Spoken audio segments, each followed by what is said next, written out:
And the story of power is the story of a man by the name of Dhul-Qarnain. Who is he? Who is Dhul-Qarnain?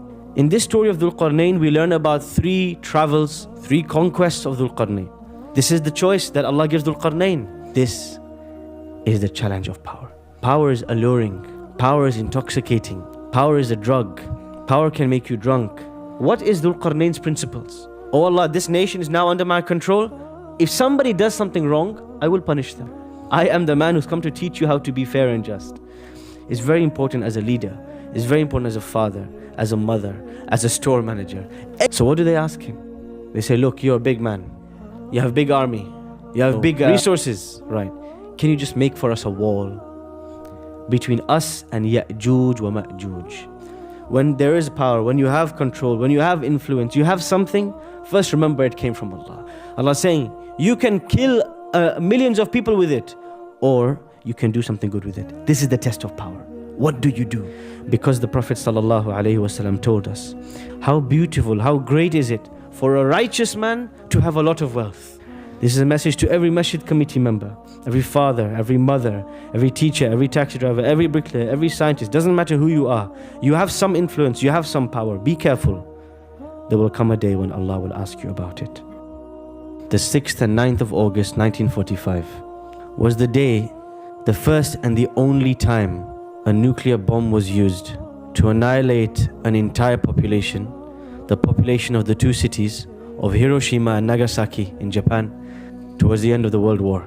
This abuse of power, this abuse of abilities, of ammunition, to kill an entire population, wipe them out in one go.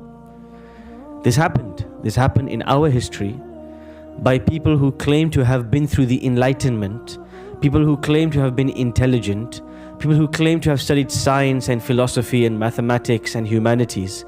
But all the study of humanities did not give them any humanity when it came to wiping out an entire population. In today's story, the last and final story of Surah Al-Kahf, we come across, as I said, Surah Al-Kahf is about deception. There are 4 things, 4 lies that we are told. 4 things that we dream of achieving, but when we achieve them, we realize it's not what we thought it would be. And one of them, the last of them, is power. And the story of power is the story of a man by the name of Dhul-Qarnain. According to one translation, of 2 horns. Another translation, the man of 2 centuries. There's different ways to understand his title. There is a lot of mystery surrounding this man. But one thing I can tell you straight, he's not Alexander the Great. Alexander the Great was a polytheist who worshipped multiple gods, who slept with multiple women, akramakumullah, and who was not a chaste man, was not a righteous man, was not a religious man. So let's just get that out of the way. He is not Alexander the Great. Who is he? Who is Dhul-Qarnain? Nobody knows. Because Allah didn't tell us. Allah did not tell us the time, the place, the attire, the culture, the language. Because those details don't matter. Allah wants us to focus on the actual message. What is Dhul-Qarnain's story? The first thing Allah tells us about him, we gave him power and stability on this earth. And we gave him the ability to do everything. Min kulli shay'in sababa. Wealth, industry, ammunition, anything he wanted, he can get it done. فَأَتْبَعَ سَبَبًا. He took a specific path. In this story of Dhul-Qarnain, we learn about 3 travels, 3 conquests of Dhul-Qarnain. The first, he makes a trip to the west, Maghrib al-Shams, towards the west of this earth. As he travels to the west, Allah gives him the ability to conquer, to get power over a group of people, over a nation of people. And then Allah says to him, Ya Dhul-Qarnain, O Dhul-Qarnain, you can either punish these people or you can look after them. You can either torment them or you can do good to them. What are you going to do? This is the question of power. You are a father. Now you have children. Your child has done something wrong. Suddenly you have a choice. I can either punish the child, torment the child, hurt the child, abuse the child, or I can explain it to them. I can look after them. I can be gentle with them. I have a spouse. I'm angry today. Either I can abuse the spouse, manipulate the spouse, hurt the spouse, scar this spouse forever, or I can live well with the spouse. I can have a deep relationship with this spouse. I can love this spouse. I can look after. The challenge of power is that you have choice. You have two choices. You can abuse your power, or you can utilize it for the sake of Allah. This is the choice that Allah gives Dhul-Qarnain. You have power over an entire nation of people. If you want, tomorrow you can wipe them out, or if you want, you can treat them well. This is the challenge of power. Power exposes who we really are. Somebody is a brilliant, somebody is stacking shelves in a shop. Every day they get a carton, milk bottles, they put it in the fridge. 1, 2, 3, 4. Ad-dunya mashya, as they say in Egypt. Everything is good, no problems. Suddenly one day they become the store manager. Suddenly they find themselves, I have power. If I want, I can get someone in trouble. If I want, I can promote someone. So they go to their fellow friend from the same country, from the same culture, somebody they're close with, and they give them a promotion. They give them a pay raise, because I can. And they go to someone they never liked from day one. They never got along with them. And they fire them. Injustice. Power is alluring. Power is intoxicating. Power is a drug. Power can make you drunk, because the moment you taste it, you want more of it. You want the next set of power. You want the next status, the next position, the next thing that will allow you to have more control over people, things, storage, etc., etc., etc. Allah gives Dhul-Qarnain this choice. This is the choice that power gives you. You can do what you want with what you have under your control.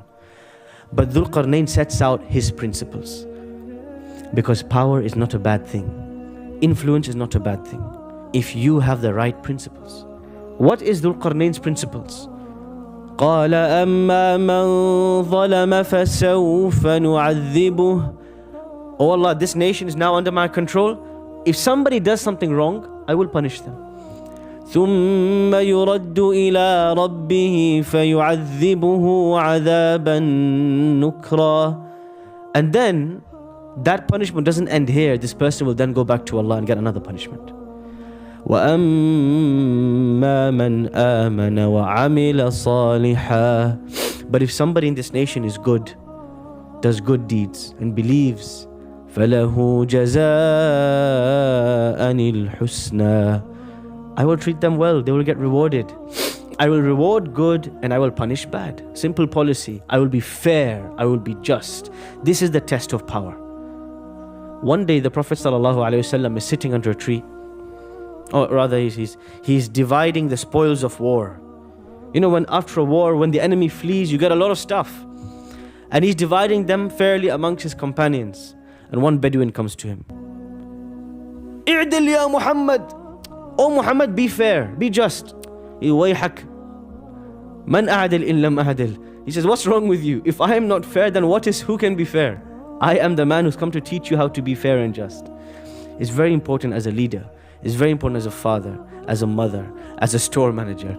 Anything you have control over, smallest thing or the largest thing. You're a teacher in a classroom, it doesn't matter. You're a driver, a taxi driver in a car, you're a bricklayer. You have some responsibility. You have to be fair. You have to be honest. You have to have values and principles.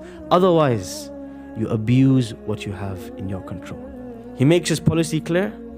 Then Dhul-Qarnain goes on another trip, conquers another nation. West, then he goes to the east. Then the third trip, Allah says, is Bayn as-Saddain, between two barriers. We don't know what that means. Is it between two land masses, between two mountains? We don't know. He comes across another nation. And this nation, they're very backward, they're very behind. They can't even understand what he's saying. They don't speak the same language as him.